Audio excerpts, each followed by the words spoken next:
কবিরাজ আলী আশরাফ যেই রোগের চিকিৎসা করে থাকেন।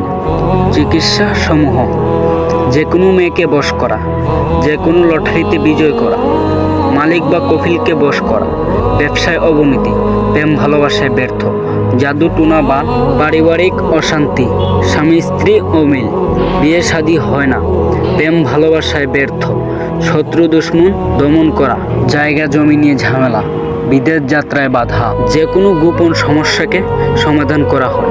কাজের পরে টাকা নেওয়া হয় এবং কুরিয়ার সার্ভিসের মাধ্যমে তাবিজ ও তদবির পাঠানো হয়। 24 থেকে 72 ঘন্টার ভিতরে কাজের ফলাফল। তান্ত্রিক কবিরাজ আলী